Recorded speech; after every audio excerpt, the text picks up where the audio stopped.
بسم اللہ الرحمن الرحیم۔ السلام علیکم۔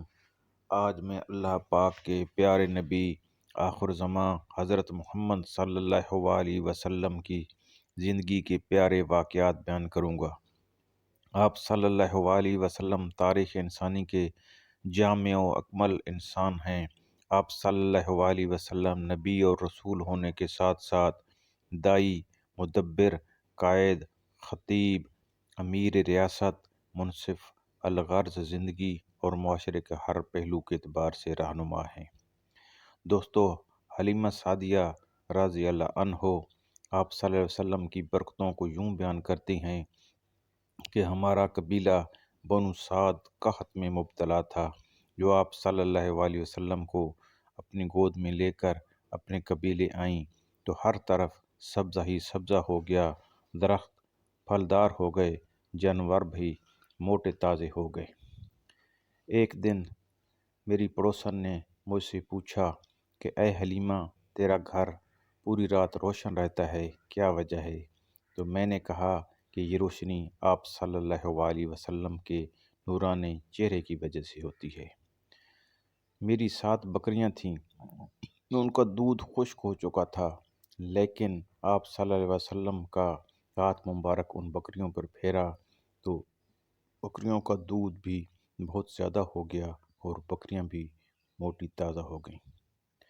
میرے بچوں کے ساتھ آپ صلی اللہ علیہ وسلم جنگل میں بکریاں چرانے جاتے تھے، تو ایک دن میرے بیٹے نے مجھے بتایا کہ آپ صلی اللہ علیہ وسلم بڑی شان والے ہیں، جس جنگل میں جاتے ہیں جنگل ہرا بھرا ہو جاتا ہے، دھوپ میں بادل ان پر سایہ کرتے ہیں، ریت پر قدم مبارک کا نشان نہیں بنتا، اور جب پتھروں پر قدم مبارک رکھتے ہیں تو پتھر موم کی طرح نرم ہو جاتے ہیں اور آپ صلی اللہ علیہ وسلم کے قدموں کے نشان بن جاتے ہیں۔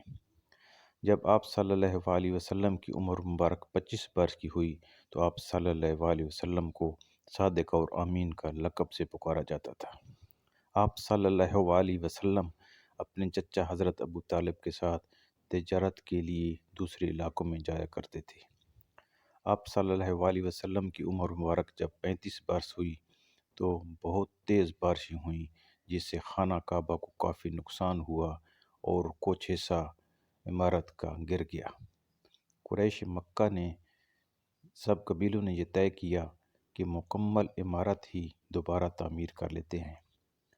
اس کی تعمیر میں آپ صلی اللہ علیہ وسلم بھی شریک ہوئے، لیکن جب حجر اسود کی باری آئی تو قبیلوں میں سخت اختلاف ہو گیا کہ کون سا قبیلہ حجر اسود کو نصب کرے گا۔ ایک بزرگ نے کہا کہ اس فتنے کو اس طرح ختم کرتے ہیں کہ جو شخص صبح سویرے حرم کعبہ میں آئے گا اس سے فیصلہ کرا لیں گے، جو اس کا فیصلہ ہوگا سب قبائل کو منظور ہوگا۔ صبح سب سے پہلے آنے والے آپ صلی اللہ علیہ وسلم ہی تھے۔ فیصلہ کے مطابق آپ صلی اللہ علیہ وسلم کو فیصلہ کرنا تھا۔ آپ صلی اللہ علیہ وسلم نے کمال دانش مندی سے حجر اسود کو اپنی چادر مبارک کو بچھایا اور اپنے مبارک ہاتھوں سے اٹھا کر حجر اسود کو چادر پر رکھ دیا اور تمام قبائل کے سرداروں سے کہا کہ اس چادر کو پکڑیں، اور اس طرح حجر اسود کو نصب کر دیا اور سب قبائل کی شرکت بھی برابر ہو گئی۔ معاشرے کی ہر قسم کی برائی سے آپ صلی اللہ علیہ وسلم دور رہتے تھے، بت پرستی وغیرہ سے نفرت تھی۔ آپ صلی اللہ علیہ وسلم کی عمر مبارک جب 40 برس ہوئی تو آپ صلی اللہ علیہ وسلم ایک غار میں رہنے لگے اور اللہ پاک کی قدرت میں غور و فکر کرنا شروع کر دیا۔ یہ غار حرا تھی جو خانہ کعبہ کے نزدیک ہی تھی۔ کفار کے ساتھ کافی جنگوں میں آپ صلی اللہ علیہ وسلم نے خود حصہ لیا۔ ان جنگوں کو غزوات کہتے ہیں، یہ غزوہ کی جمع ہے۔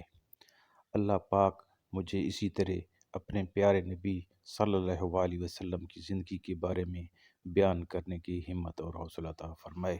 آمین ثم آمین۔